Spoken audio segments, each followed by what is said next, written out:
Donc voilà, je viens de recevoir ma caméra de sport. C'est une caméra de sport qui est vendue par Vixing. Vous pouvez le voir, elle est bien emballée dans du carton solide.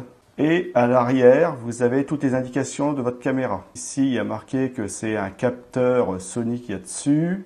Vous avez les différentes résolutions d'images, la photo, l'écran, les 64 Go, ça c'est pour la mémoire acceptée. La batterie, elle est de 1050. Là, c'est l'enregistrement. On peut aller jusqu'à 90 minutes d'enregistrement avec une batterie. Bon, elle est waterproof, ça c'est normal, avec la coque étanche. Wi-Fi. Elle filme avec un angle de 170 degrés, mais j'ai cru voir qu'on pouvait avoir différents angles. On va regarder ça après. Et le poids, elle fait 62 grammes. Donc après, vous avez les dimensions. Elle fait 59 par 41 multiplié par 32 mm. Donc c'est le format en gros de la Xiaomi ou de la GoPro. C'est des formats comparables. Puis après, bon, les indications, normes européennes, etc. Donc on va l'ouvrir. Voilà. Donc il y a différentes petites boîtes. Ici, il y a accessoires. Là, il y a caméra. Donc on va ouvrir la boîte avec accessoires en premier. Mettre ça ici. Voilà. Et il y en a une autre dans le fond en plus. Donc les accessoires, il y a des attaches avec des pinces. Là, vous avez une attache, bon, ça ressemble à toutes les à tous les accessoires qu'on a sur les caméras de sport. Donc c'est plutôt bien, comme ça si vous avez déjà des accessoires, vous allez pouvoir les mettre sur celle-ci. Donc encore une attache pour mettre sur un guidon, ou un cintre de vélo ou moto, etc. Enfin un tube. Là, c'est une fixation qui ressemble à celle qu'on met sur le casque ou alors sur l'avant, sur votre avant quand vous avez le harnais. Là, c'est le même type que celle-ci, sauf qu'elle est avec une forme différente. Là, c'est pareil. Après, derrière, il y a du double face, donc c'est du 3M, ça tient bien. Là, c'est le petit cadre qui va aller sur votre caméra, qui va vous permettre d'avoir ici la partie de l'écran, tout en pouvant le fixer. On va regarder ça après. Et encore des attaches. Donc, il y a différentes attaches. Ce sont toutes les attaches. Donc la boîte, je la ferme. On va mettre ici. Là, on va pouvoir ouvrir ces accessoires-ci. On va regarder la caméra pour un dernier. Donc, au niveau des accessoires, encore un système d'attache. Vous avez une batterie. Donc normalement, il y a deux batteries sur cette caméra. Vous en avez une qui doit être dans la caméra et une vendue à côté. C'est très bien. Deux batteries, là vous êtes tranquille pendant un bout de temps. Et ça, c'est l'arrière étanche. Regardez. Vous avez des sangles, un câble USB pour la recharger. Ça, c'est encore des attaches.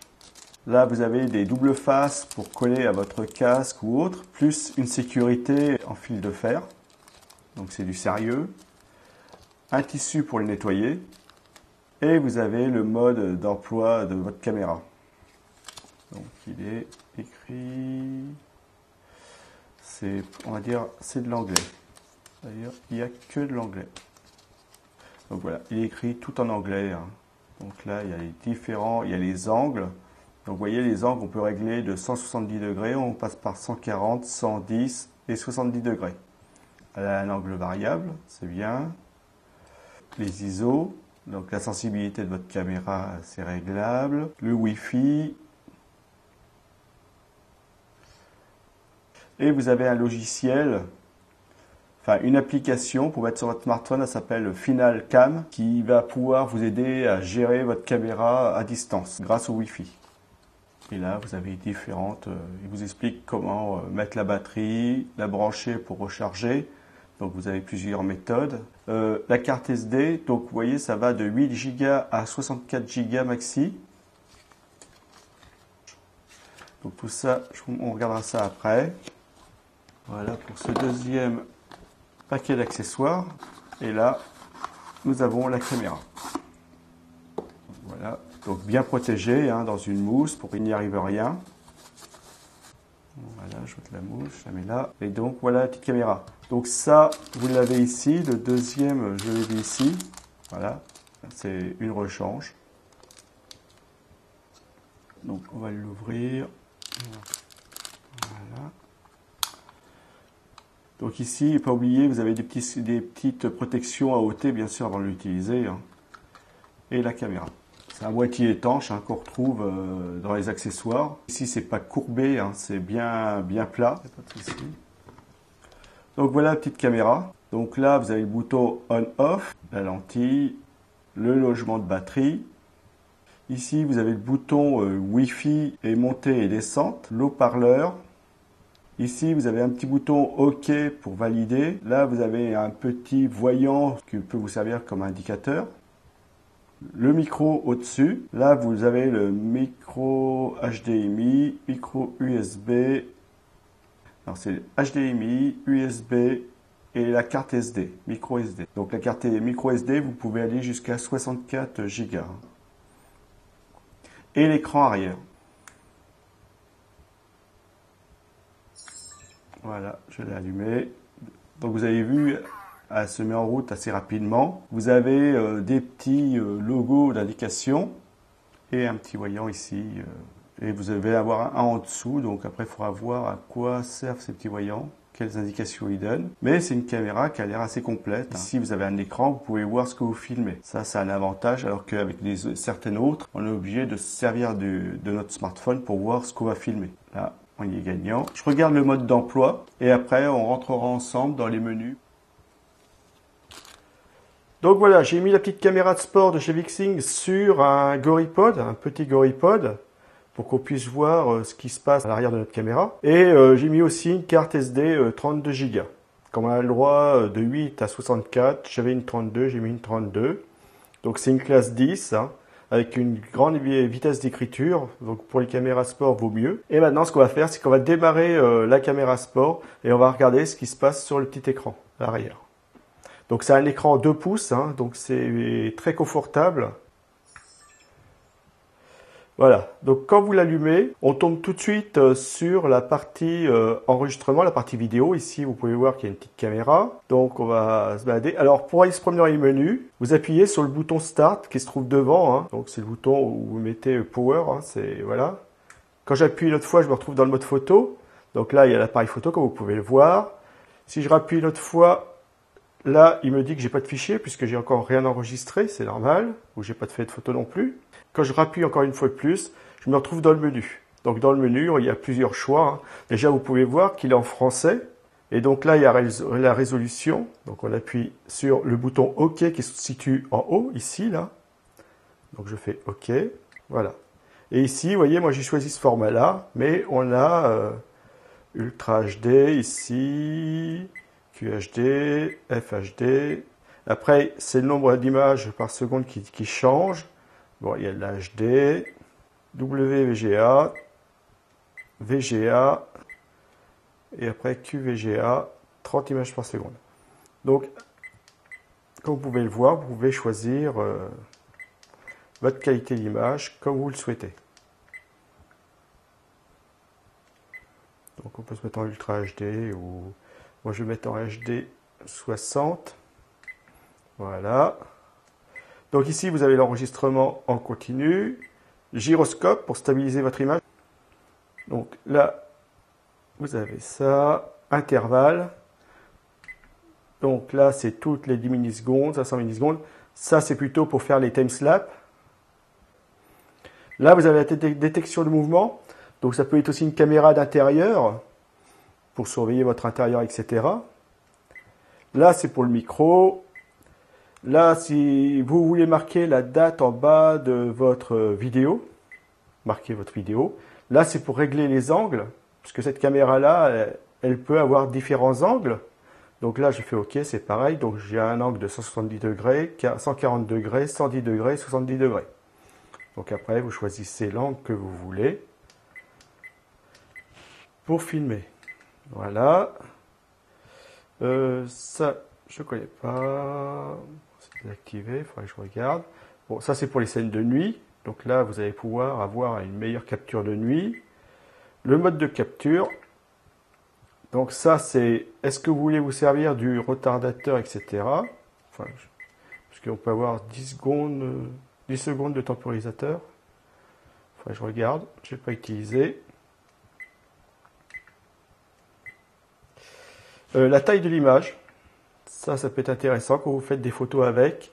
Donc 20 millions de pixels et vous avez les dimensions de votre photo. Et vous descendez jusqu'à 3 millions. Voilà, après, c'est notre format.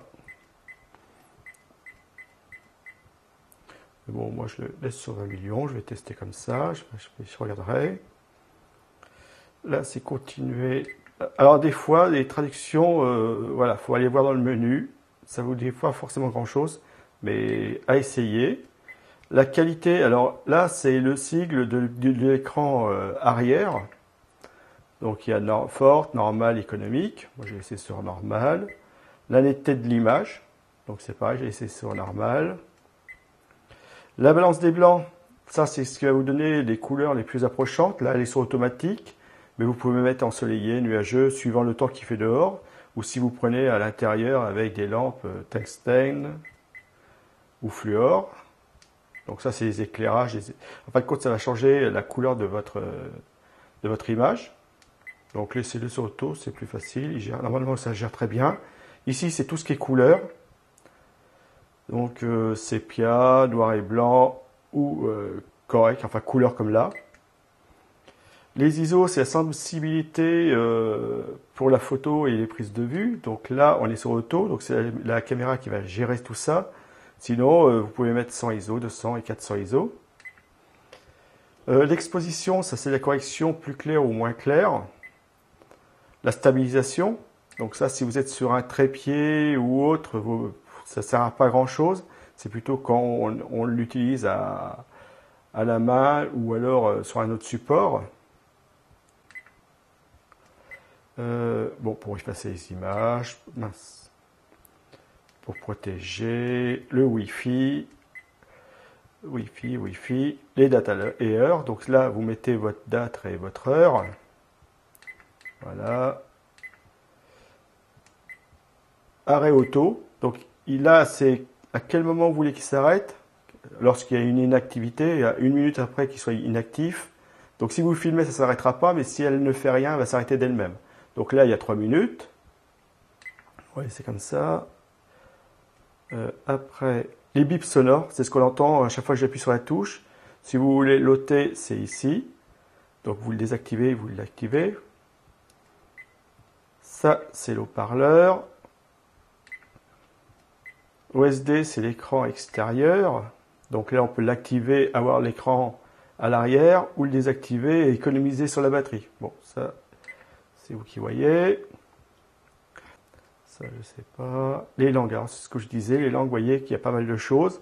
Vous avez anglais, français, allemand, espagnol, italien, portugais, je sais pas, chinois, polonais. Donc il y a pas mal de choses. Hein. Donc là, vous remettez sur français pour faire OK. Donc là, c'est le mode TV PAL ou NTSC. Voilà. Mode TV, screen, sauve. La fréquence, donc ça c'est le rafraîchissement, vous pouvez mettre 50 ou 60 MHz. Enfin 60, c'est des Hertz, hein. 50 ou 60 Hz. Ça c'est pour formater votre carte SD. Donc format, mémoire, efface toutes les données. Et si on fait OK, bon j'en ai mis une mais il n'y a rien dessus, vous faites OK, patientez, voilà, c'est formaté. Réglage par défaut, c'est vous réinitialisez votre menu, tout va revenir par défaut, donc tout à 0. Et là, vous avez, pour vérifier la version de votre logiciel qui est à l'intérieur de la caméra. Donc là, on voit que c'est le modèle de la caméra, c'est SportCam. Donc c'est le SportCam de chez Vixing. Hein. Et la version du logiciel, c'est celle-ci. Voilà. Et après, on revient au départ. Donc, vous voyez que le menu, il est complet. Hein. Il n'y a pas de souci. Après, quand on appuie une autre fois sur le bouton Power à l'avant ou Start, hein, c'est comme vous voulez. Voilà, on retourne sur le menu initial. Donc, maintenant, on va essayer de raccorder la caméra à mon smartphone en Wi-Fi. D'accord? Je vais télécharger l'application et je vais regarder ce que ça va donner. Donc, voilà. Bon, j'ai redémarré ma petite caméra. Hein. J'ai installé l'application FinalCam, vous pouvez le voir ici. Voilà, c'est FinalCam. Vous avez la version en dessous. Donc c'est la dernière version que j'ai trouvée sur le Play Store. Voilà. Juste en dessous, alors on est toujours les paramètres, hein, setting. Vous avez anglais ou chinois. Storage management, c'est là où vous avez votre mémoire. Ici, vous avez un icône qui va vous dire ce que vous avez déjà enregistré comme vidéo, images et vos favoris. Et là, c'est ce qui nous intéresse. C'est là-haut qu'on va voir notre caméra. Ce que filme notre caméra. Donc, pour l'instant, on voit rien. La première fois que vous allez connecter votre smartphone à votre caméra, il va falloir aller dans les paramètres et activer le Wi-Fi. Hein. N'oubliez pas, il faut activer le Wi-Fi. Une fois que le Wi-Fi est activé, il n'y a plus de souci. Donc, on va rallumer. Voilà, ici pareil. Donc, pour avoir le Wi-Fi, je vais venir ici. Donc, c'est le bouton haut. Hein. Il y a le sigle Wi-Fi, c'est marqué Wi-Fi dessus. Hein. J'appuie une fois, voilà. Et sur le dessus, vous voyez, j'ai un petit voyant qui clignote, qui me dit que le Wi-Fi est actif. Donc, la première fois, vous venez ici, vous allez repérer votre caméra ici, mettre le mot de passe. Donc, le mot de passe, c'est 1, 2, 3, 4, 5, 6, 7, 8. Et vous faites Add. Et là, il va l'enregistrer. Moi, ça a été fait. Donc, c'est pour ça qu'il a détecté ici en Sport TV, DV. Hein. Donc, sur le Wi-Fi, vous la verrez aussi en Sport DV. Et après, une fois que c'est fait, vous n'avez plus besoin de le refaire. Vous allez juste là. Et voilà. Donc là, il va se connecter à ma caméra. Voilà. Plutôt filmer, on va dire, les boîtes. Voilà, comme ça. Et donc, voilà. Il a trouvé. Donc, ce que vous voyez ici, vous le voyez ici. Donc, pour l'instant, j'ai le plein écran comme ça. Si j'appuie sur une partie de l'écran, voilà, j'ai la partie qui va me servir à gérer l'enregistrement. Télécharger l'application et après vous pouvez utiliser votre caméra à distance. Je n'ai pas encore regardé la distance, 10 mètres, 20 mètres, je pense que ça va marcher, pas de souci. Donc vous voyez que le Wi-Fi ça marche bien, c'est facile à utiliser. Moi comme téléphone c'est un Doggy que j'ai là pour l'instant. J'ai aussi un Wiko, mais là j'utilise le Doggy pour cette démo. Bon, voilà. Comme vous pouvez le voir, la caméra sportive de Vixing s'en sort très bien. Les deux vidéos qui sont en haut, c'est des vidéos pour faire un comparatif. Donc j'ai mon ancienne caméra Sony HDR que je compare à la nouvelle caméra sportive de Vixing et que vous pouvez voir que la caméra sportive de Vixing reproduit très bien les couleurs, les détails, il n'y a pas de souci là-dessus. Après je l'ai testé avec la vidéo qui est en bas à gauche avec le boîtier étanche pour voir si elle chauffait ou si elle avait des problèmes au niveau des boutons, etc. mal positionnée. Tout s'est bien passé, j'ai pu pouvoir accéder au menu et elle n'a pas chauffé. Après, la vidéo qui est en bas à droite, c'est quand on se promène dans les chemins, vous pouvez voir que les couleurs sont bien reproduites, il y a du détail. Tout est là, donc c'est une très bonne caméra. Donc pour moi, c'est une très bonne caméra, c'est une caméra que je vous conseille et à mon avis, vous ne serez pas déçus de cette caméra. Les couleurs, les détails, tout y est. Un beau rendu d'image.